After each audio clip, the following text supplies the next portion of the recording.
Chinese tennis star Peng Shuai reappears after vanishing from the public eye. The International Olympic Committee confirmed her whereabouts, but her return is only prompting more doubts. Reporters or special agents. Some Chinese reporters appear to be tasked with special objectives.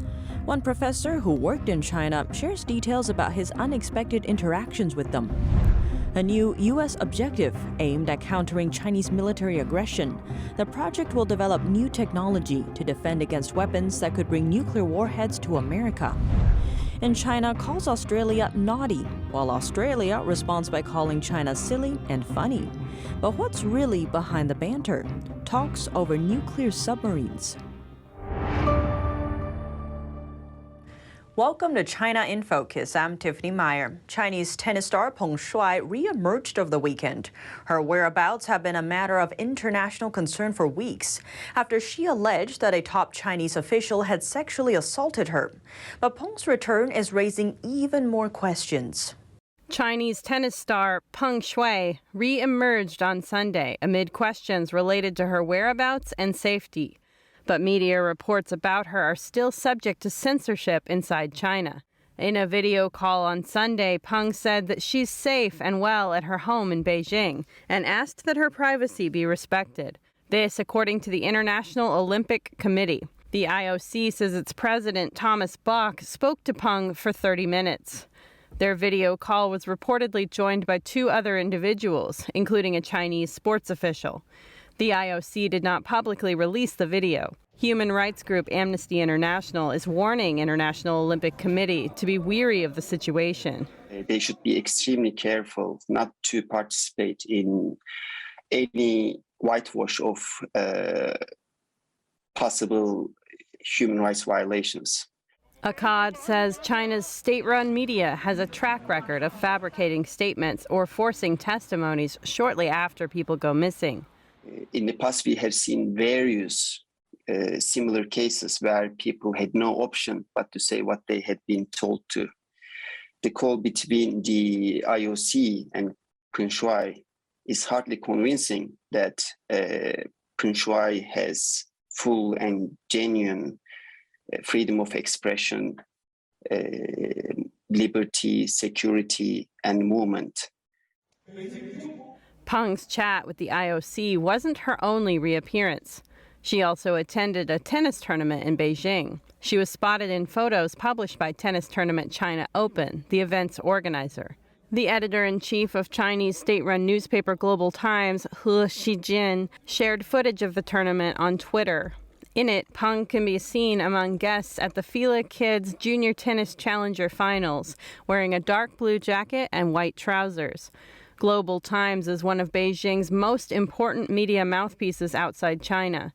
Peng, a former doubles world champion, had not been seen or heard from publicly since November 2nd. That's after she accused China's former vice premier, Zhang Gaoli, of coercing her into sex, noting the two later had an on-off consensual relationship. Neither Zhang nor the Chinese government have commented on Peng's allegation. Her post on Chinese social media was quickly deleted. The topic was also blocked from China's heavily censored internet. On Saturday night, He Xijin posted another video of Peng at a popular restaurant in downtown Beijing. The restaurant's manager, Zhao Hongmei, confirmed Peng's appearance there to Reuters on Sunday. World tennis bodies remain unconvinced. The Women's Tennis Association explained, "It was good to see Peng Shuai in recent videos," but added, "The clips don't alleviate or address concerns about her well-being and ability to communicate without censorship or coercion." The association also clarified that the video does not change its call for a full, fair, and transparent investigation without censorship into her allegation of sexual assault. The WTA had earlier threatened to pull tournaments out of China over Peng's disappearance. So far, Chinese media has not reported on Peng's accusation against the former top Chinese official. Likewise, outlets inside China have not acknowledged her reappearance. That's despite the Global Times having posting about it on Twitter, which is banned inside China. What's more, China has blocked broadcast signals during reports about the tennis star, one from CNN and another from a Japanese outlet. For For some reporters inside China, their jobs may involve more than simply sharing current events.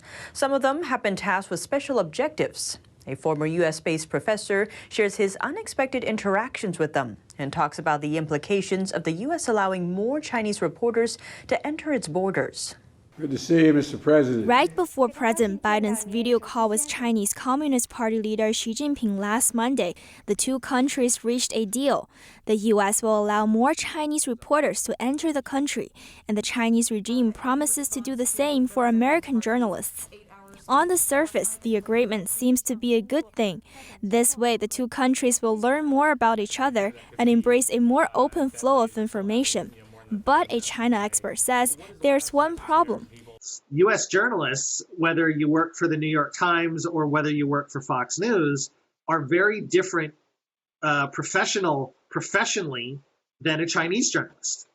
Okay, those are two very different groups. Chris Boulding is a senior fellow at London-based think tank, the Harry Jackson Society. The American economist lived in China for 9 years and was a professor at HSBC Business School at Peking University, a top college in China.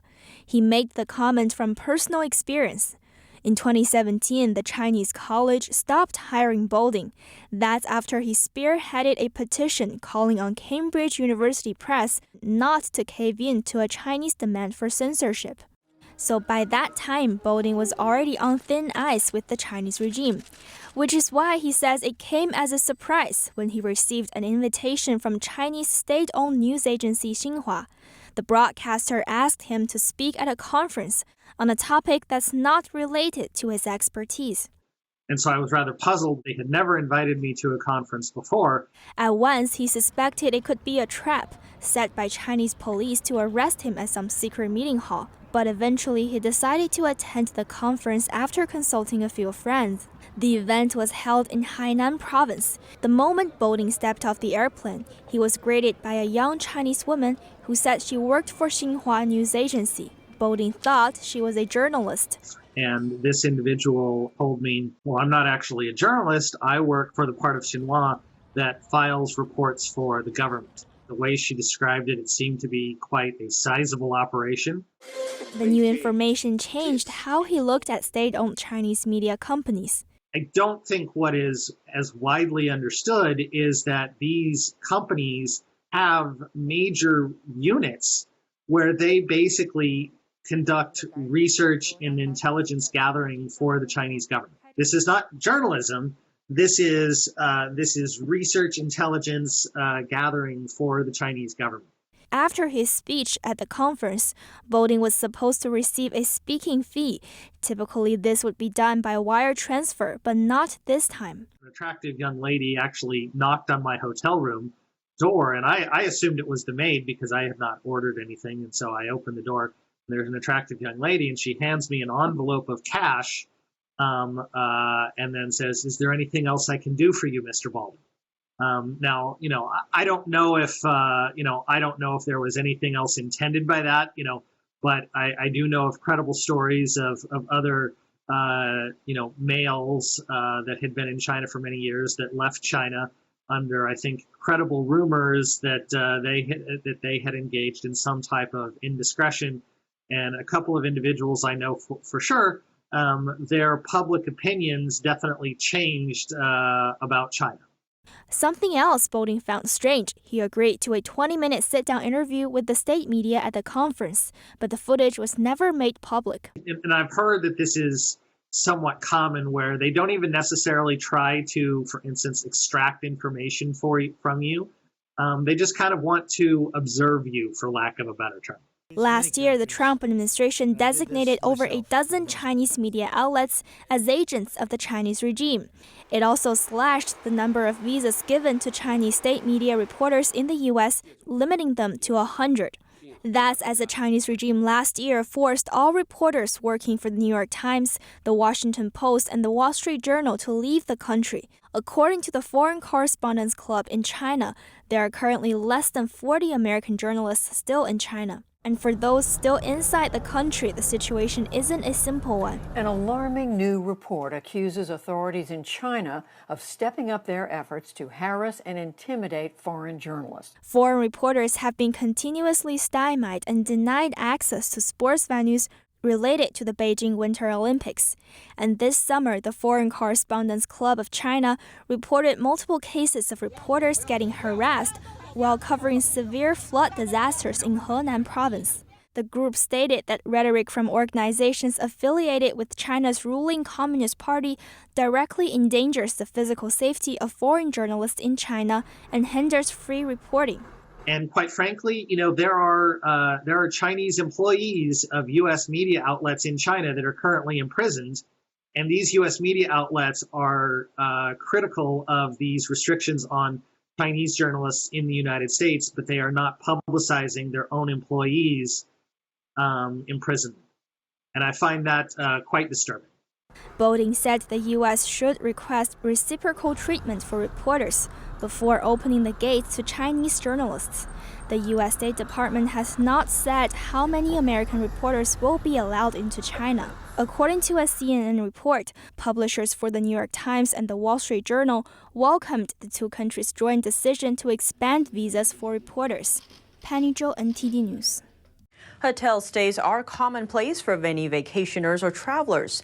But in China, they sometimes serve another, more sinister purpose. Chinese authorities have been known to transform some hotels into so-called black sites, used to detain prisoners of conscience, to get them to denounce their beliefs. Let's look at the details. According to a report by U.S.-based Falun Gong information website Ming Hui, some practitioners of the Chinese spiritual movement were detained in the rear building of a hotel. That was in October in northern China's Hebei province near Beijing. Insiders disclosed that 4 rooms in that building were used to detain and interrogate Falun Gong practitioners. They said these 4 rooms have no windows and they're installed with thick, soundproof walls. The detained Falun Gong practitioners were locked in iron chairs. They were interrogated overnight. At the same time, a TV played very loudly to prevent them from sleeping. 2 Falun Gong practitioners who currently live in Canada told NTD their experiences with such a black site in China. Feng Shuai was 13 years old when she and her grandmother were taken to a hotel of this kind in Guangdong province after they were caught distributing flyers to clarify the facts about the persecution of Falun Gong.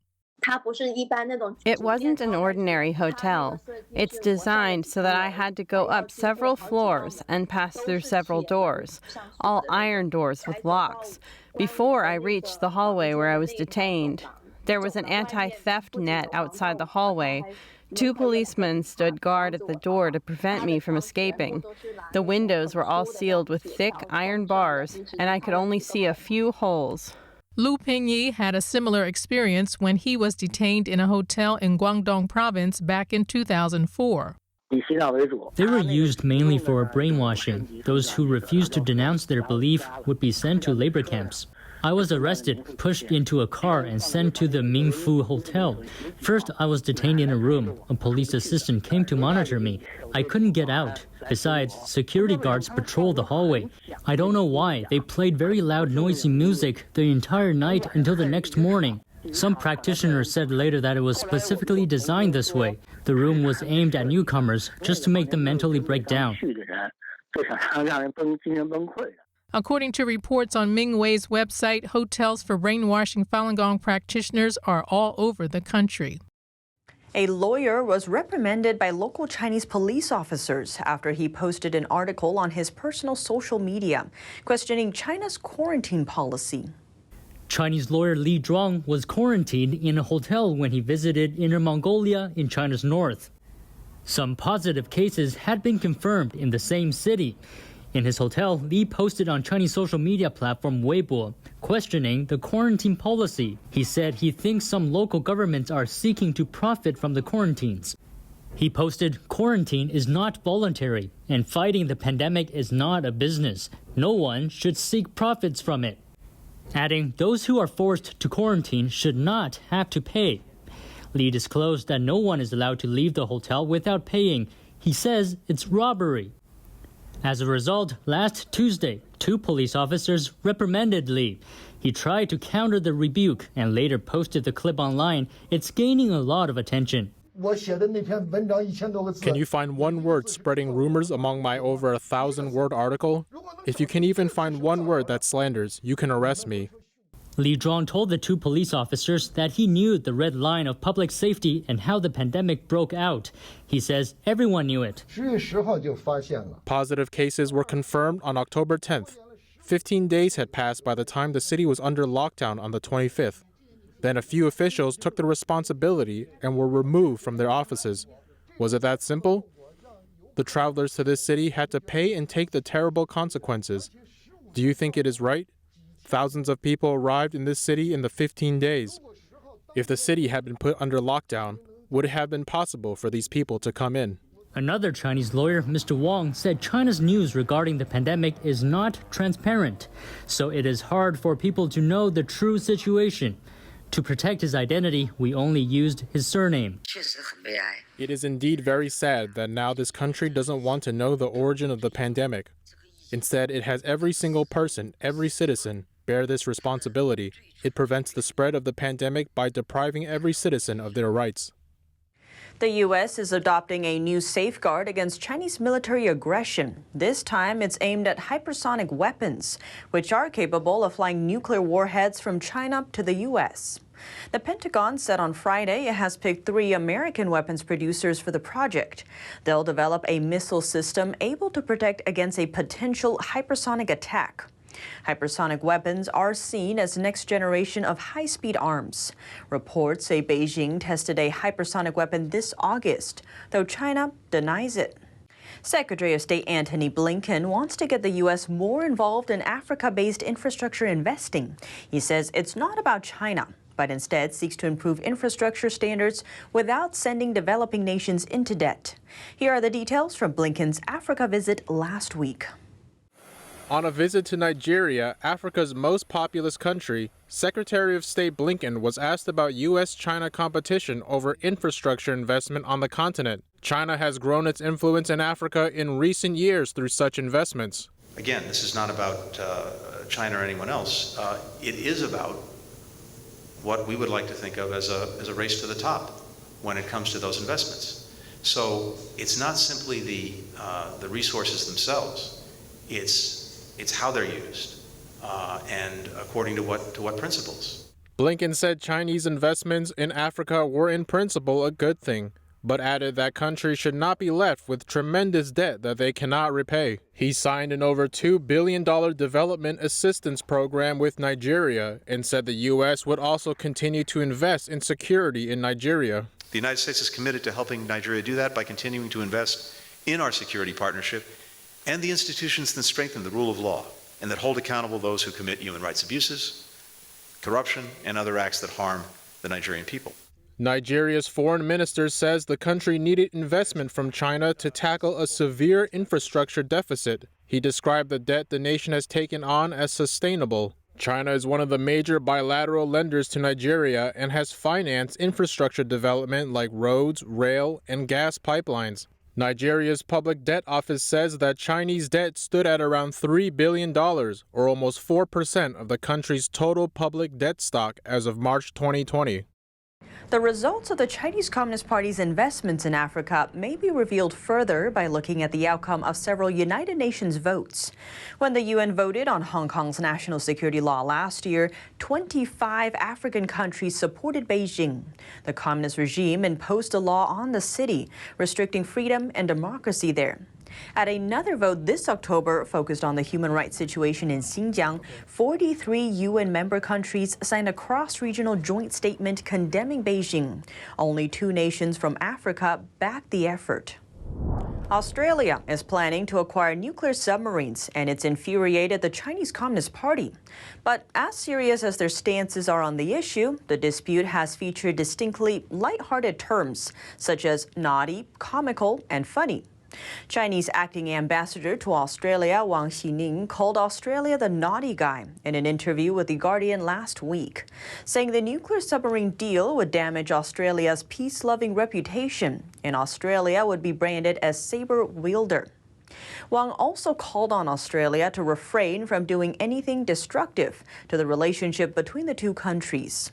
Australian Defence Minister Peter Dutton responded last Friday in an interview with local media, saying the CCP's warning is comical and so silly it's funny. He added no other ambassador in Australia behaves this way.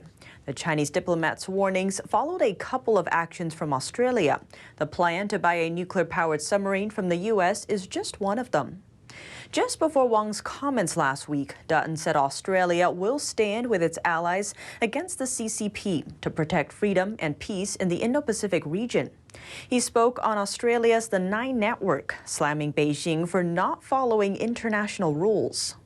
They're words of a bully, not an international player. We're not dealing with somebody who plays by the international rules. Also last week, Australia's Prime Minister said more than 60 areas of technology are critical to the national interest. He promised millions of dollars in funding to keep strategic rivals from controlling industries, from cybersecurity to medicine. These are all areas Beijing has tried for many years to infiltrate. And further back, last month, Australia's former Prime Minister Tony Abbott visited Taiwan. Beijing claims the self-ruled island as its own territory. And Wang labeled Abbott's visit as very unfortunate. 3 years ago, Australia had already sparked strong reactions from Beijing after it banned Chinese companies Huawei and ZTE from participating in the country's 5G network. The relationship between the two countries hit a new low in 2020 when Australia asked to investigate the origin of the CCP virus. As retaliation, Beijing imposed bans or high tariffs on Australian coal, beef, barley, lobster, timber, and wine. The Philippines president said Monday the country abhors Beijing's recent actions against them. That's after Chinese Coast Guard ships shot water cannons at 2 Philippine supply boats last week and drove them away. The boats had been carrying supplies to troops at a disputed South China Sea shoal known as Second Thomas Shoal. The Philippines President Rodrigo Duterte expressed grave concern on Monday at a virtual meeting. We abhor the recent event in the Ayunan Shoal and view with grave concern other similar development. This does not speak well of the relations between our nations and partnership. The Association of Southeast Asian Nations meeting marks the 30th anniversary of relations between China and the group. Duterte urged Beijing to exercise restraint and avoid escalating tensions. He also called on them to respect the 1982 United Nations Convention on the Law of the Sea. This law has mostly invalidated China's South China Sea claims, and Beijing has refused to recognize it. It has repeatedly sought to exert influence in the region, aiming to claim virtually the entire South China Sea. Chinese Communist leader Xi Jinping spoke at the meeting, responding that China will not seek dominance over Southeast Asia or bully its smaller neighbors. On Monday, the Philippines redeployed the 2 supply boats to Second Thomas Shoal. Beijing has sought to take advantage of the waterway and its abundant resources to block regional countries' activities and the presence of other foreign militaries. China and the Association of Southeast Asian Nations have been negotiating a code of conduct for handling matters in the South China Sea for years, but those talks have made little progress. Do you use tolls? Well, the company that accounts for most toll collection revenue in the U.S. is planning to sell itself to a firm based in Singapore. But the deal could have implications for your personal data and national security. Here are the details. Experts are sounding the alarm about a potential deal between a U.S. toll giant and a firm based in Singapore. In early October, Roper Technologies said it agreed to sell its TransCore business to Singapore Technologies Engineering for $2.68 billion. The company said the sale is expected to finish in the first quarter of 2022. But China analyst Anders Kaur is concerned about the Singapore firm's ties to China. Singapore Technology Engineering is majority owned by a company called Temasek. And Temasek has $280 billion in China investments. Now, that's 27% of their total capital. So Temasek will be significantly influenced by the Chinese government, because the Chinese government can turn up or down the profits of Temasek. As for TransCore, according to an SEC filing, it is responsible for about 70% of the U.S. toll collection revenue through payment operations like EasyPass, and it serves customers in 24 of the 25 states that have toll roads. Considering China's influence, Core says once the Chinese regime puts pressure on Temasek, it would make the data vulnerable. For example, find a high-value individual in the United States, track that individual. It could harvest massive quantities of data on a majority of American drivers. And it's not just personal data sharing. Core says the biggest concern is the risk to national security. It could track even the movement of military vehicles around the country. After the sale, ST Engineering says TransCore can continue to operate with the same employees and management team as before. Chenji Gao, NTD News. And that's all for today's China in Focus. Thanks for watching and see you tomorrow.